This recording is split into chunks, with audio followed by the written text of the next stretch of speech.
आउ गोटे stock market crash आसुची कि ताइवान एबे भारत को भी पछरे छाड़ी देइछि। बहुत लोक पानिक रे शेयर बिक्री करूछंती किंतु स्मार्ट इन्वेस्टर एबे कोन करूछंती जानिबा आजिर ई वीडियो रे।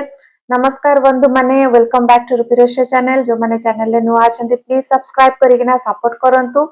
चलंतु वीडियोटी स्टार्ट करिबा देरी न करिकिना वीडियोटी को प्लीज शेष पर्यंत देखंतु, ताले आपण माने बुझी परिबे ताइवान काहेकि आगरे अछि। तो आजिर बड़ प्रश्न होची शेयर बाजार आहुरी तळकु जिवो कि? Nifty up down, Sensex week, FII foreign institutional investor selling एवं एबे ताइवान भी इंडिया को क्रॉस कर देला। तो लोक माने पूरा टेंशन रे काहेकि भाबुचंती जे एबे सेल कर देबी, मार्केट क्रैश आसुची, एसआईपी बंद कर देबी। तो आज फैक्ट्स को चलंत बुझिया को चेष्टा करिबा। तो मार्केट काहेकि डाउन होची। तो फर्स्ट रीजन होची अगेन जो ग्लोबल टेंशन चलची, जियोपॉलिटिकल इश्यूज चलची, जो मिडिल ईस्ट रा टेंशन चलची, सेथरे ऑयल रो प्राइस डेली किछि ना किछि अप डाउन हो हे चलची। तो तार भी भय अछि, ता से तो ग्लोबल अनसर्टेनिटी रे पूरा जाउची। तो ये जो मार्केट पूरा ही वोलेटाइल अछि, तो इन्वेस्टर माने एक्चुअली बहुत ही कॉशियस मोड रे ही एबे अछंती। ता से तो फॉरेन इन्वेस्टर सेलिंग माने बड़ बड़ फॉरेन इन्वेस्टर माने एक्चुअली भारत रे टंका काढी नउछंती, सेति पई मार्केट ऊपर बहुत सारा प्रेशर एबे अछि। 2026 रे फॉरेन आउटफ्लो रेकॉर्ड लेवल पाखकू पहुंची।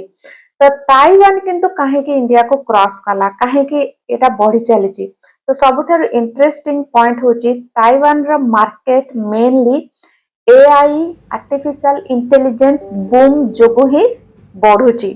तो चिप कंपनी, सेमीकंडक्टर रा स्टॉक, विशेष करी टीएसएमसी बहुत ही स्ट्रांग रैली करिछि। तो यह ताइवान मार्केट को पूरा बूस्ट कर देछि। किंतु एहार माने भारत जो वीक कंट्री हे गला सेमिति नुहे।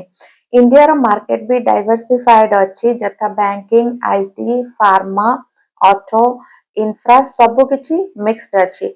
किंतु ताले बिगेस्ट क्वेश्चन होछि मार्केट आउ तळको जिवो कि? सत कथा कोन? तो सत कथा होछि एक्चुअली केही 100% प्रेडिक्ट करि परिबे नाही। आज्ञा हाँ, शॉर्ट टर्म रे वोलेटिलिटी डेफिनेटली रहिबो, करेक्शन भी आसी पारे, किंतु लॉन्ग टर्म इन्वेस्टर पई पैनिक सेलिंग होची सबुठारु बड़ मिस्टेक हे पारे, जदि अगेन लॉन्ग टर्म इन्वेस्टर मानक पई केना मु ए कथा कहूची। तो स्मार्ट इन्वेस्टर हवा पई हेले आपण माने कोन करिवे? फर्स्ट डेफिनेटली पैनिक सेलिंग करिवे नहीं, भय रे एसआईपी को स्टॉप करिवे नहीं, भल भल स्टॉक रे धीरे धीरे करिकिना बाय करिया को चेष्टा करंतु, एसआईपी कंटिन्यू करंतु, आ कैश रिजर्व डेफिनेटली मेंटेन करंतु। तेबे आपणकर मत कोन? मार्केट आउ तळको जिवो ना रिकवरी पॉइंट एबे आसीबो? तो कमेंट रे लेखंतु डाउन किंबा रिकवरी। और एबेंती फाइनेंशियल हैक्स पहिकिना, फाइनेंशियल फैक्ट्स पहिकिना, अपडेट पहिकिना रुपरेश चैनल को डेफिनेटली अगेन सब्सक्राइब करिया को भूलिबेनी। वीडियो जदि इन्फॉर्मेटिव लागिछि प्लीज लाइक और शेयर भी करंतु। रहूछि, जय जगन्नाथ।